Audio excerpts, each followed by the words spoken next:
In books, we're different. In books, we're wizards and witches, hobbits and elves, lovers and detectives. In books, we dance between worlds with the flip of a page, and it's all just a few taps away.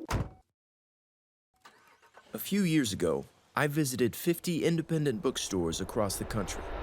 Not one of them sold books as cheaply as Amazon. And yet, from 2009 through 2019, you see this shift happen, a gradual year-over-year growth to the point where over this 10-year period, over 50% growth in numbers in independent bookstores. On my first trip, the one to 50 indie bookstores in 50 days, I was promoting my self-published novel. On this trip, I have a different plan. I don't have a box of books.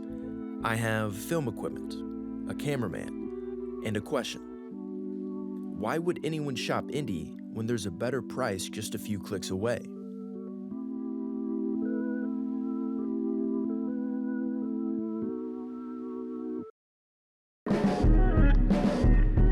The most obvious differentiator between Amazon and indie bookstores is the physical, human, in-person experience. I love thinking about that first moment you walk into a bookstore. There's something about those small independent bookstores. There's just a vibe and a feeling you get. I think it's the book dust. I think there's something in the book dust that's calming. She likes to smell it. You want people to have one of those moments where they do stop and take a breath and take a beat and just sort of,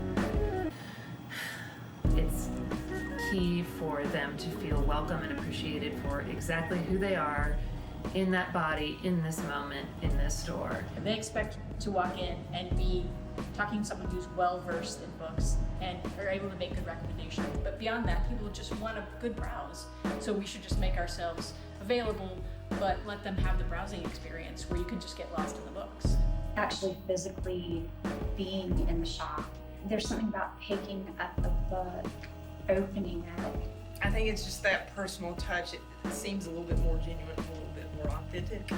That moment of looking into somebody else's eyes and saying, here, this is worth your time and I want to talk with you about it.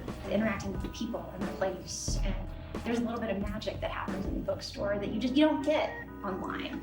You know, I'm essentially doing sort of what the computer does. If I'm just matching something you've already read and enjoyed to something else that we have, that's the algorithm the computer uses. Perhaps I'm being boastful, but I believe that I'm more valuable than the algorithm. Booksellers have a better ability to not guide and not make a decision for you about what you should read, but maybe point you toward things that you haven't considered that you might like. That's where the computer can't go. It can't make that leap to something completely out of left field that might be just the thing.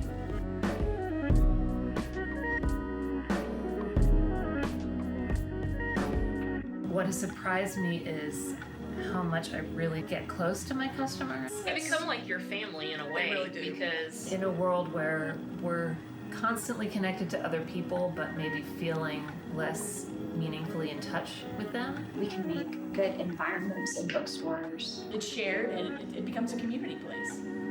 We have made it to Birmingham, Alabama, which means we finished the first section of our trip. We've gotten used to staying on couches for the past few days. We have a routine now. Wake up really early, drive a couple hours to bookstore number 1, shoot for about 3 hours, get on the road, drive for another 2 to 3, shoot at bookstore number 2 for another few hours, and then upload all of our footage, back things up, and repeat. All in all, a great first leg of the trip. Had some great conversations with booksellers about the importance of in-person, in-store interactions.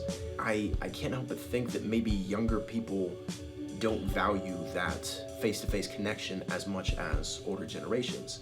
The segments of books that are continue to outperform, I think, many expectations from outsiders. Young adult, children's books, some of the fastest growing segments in the industry.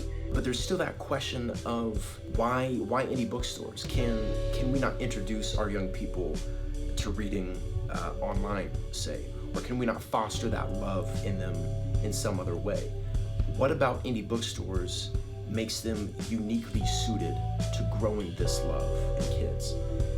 That's the main question I have for booksellers going into our next leg of the trip.